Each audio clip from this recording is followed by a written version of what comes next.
வணக்கம் மக்களே. இந்த வீடியோவில் நம்ம என்ன செய்தி பார்க்க போகிறோம்னா, கோவை மாதம்பட்டி அருகே தனியார் பள்ளி ஆசிரியர் பாக்கியலதா பூஜை அறையில் இப்படி நடக்கும்னு நினச்சி கூட பார்க்கல. இணையதளத்தில் வெளியான செய்தி.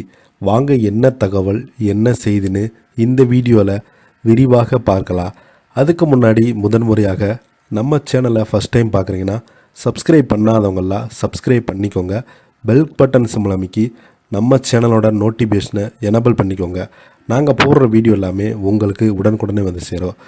கோவை மாவட்டம் மாதம்பட்டி அருகே செல்லப்பா கவுண்டன் புதூரை சேர்ந்த பக்லேதா என்பவங்க அந்த பகுதியில் உள்ள தனியார் பள்ளியில் தமிழ் ஆசிரியராக பணியாற்றி வந்தாங்க. இவங்களுக்கு கடந்த 2 ஆண்டுகளாகவே உடல்நலம் பாதிக்கப்பட்டிருந்ததாக சொல்லப்படுகிறது. இதனால் அவதிப்பட்ட வந்த ஆசிரியை நேற்று முன்தினம் காலை பூஜை அறைக்கு சென்று திரும்பவே இல்லை. என்ன நடந்தது என்பது இந்த வீடியோவில் பார்க்கலாம். கோவை மாவட்டம் பேரூரை அடுத்த மாதம்பட்டி அருகே செல்லப்பா கவுண்டன் புதூரை சேர்ந்தவங்க தான் ராஜேஷ்குமார். இவருடைய மனைவி பாக்கியலதா. இவங்களுக்கு வயது 40. 2 பேருமே காதலித்து திருமணம் செய்து கொண்டாங்க. இவங்களுக்கு 2 மகன்கள் இருக்காங்க.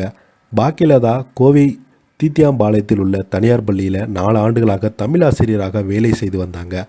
ஆசிரியர் பாக்லேதா கடந்த 2 ஆண்டுகளாகவே உடல் வலி மற்றும் தூக்கம் இல்லாமல் அவதிப்பட்டு வந்திருக்காங்க. இதற்கு மருத்துவமனைகள் சிகிச்சை எடுத்தும் சரியாகவே இல்லை என்று சொல்லப்படுகிறது. இதனால் ஆசிரியர் பாக்லேதா மனக்கவலுடன் இருந்து வந்தாங்க.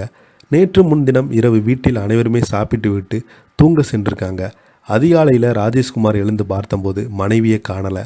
உடனே தேடி பார்த்தபோது வீட்டின் பூஜை அறையில் சென்று பார்த்துருக்காங்க. அங்கு மின்விசிறியால் பாக்கியலதா உயிரை மாய்த்து கொண்டிருக்காங்க. இதனை பார்த்து ராஜேஷ்குமார் அதிர்ச்சி அடைந்து கதறி அழுதிருக்காங்க. இது குறித்து தகவலின் பேரில் கோவை பேரூரால் போலீசார் சம்பவ இடத்திற்கு விரைந்து வந்து பாக்கியலதாவின் உடலை மீட்டு பரிசோதனைக்காக மருத்துவமனைக்கு அனுப்பி வைத்திருக்காங்க. விசாரணையில் உடல்நலத்திற்கு பாதிக்கப்பட்ட பாக்கியலதா உயிரை விட்டது தெரிய வந்தது. இவரது இறப்பின் காரணம் இது குறித்து பேரூர் போலீசார் வழக்கு பதிவு செய்து விசாரணை நடத்தி வராங்க. கோவை திருமணம் செய்து கொள்ள ஆசை வார்த்தை கூறி ஐடி பெண் ஊழியரிடம் உல்லாசமாக இருந்து ஏமாற்றிய புகாரில் இளைஞர் மீது போலீசார் வழக்கு பதிவு செய்தாங்க. கோவையைச் சேர்ந்த 29 வயதான பெண் ஒருவர் ஐடி நிறுவனத்தில் வேலை செய்து கொண்டு கோவை போலீசார் கமிஷனரகத்தில் புகார் அளித்த போது, புகார் மனுவில் ஐடி நிறுவனத்தில் வேலை பார்த்து வருகிறேன். என்னுடைய பள்ளி குழந்தை ஜாலாது என்பவர் படித்தார். அப்போது நாங்கள் நண்பராக பழகினோம்.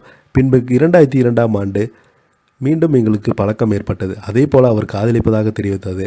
பின்பு அவர் கிரெடிட் கார்டை வாங்கி வைத்து கொண்டு செலவழித்தார்.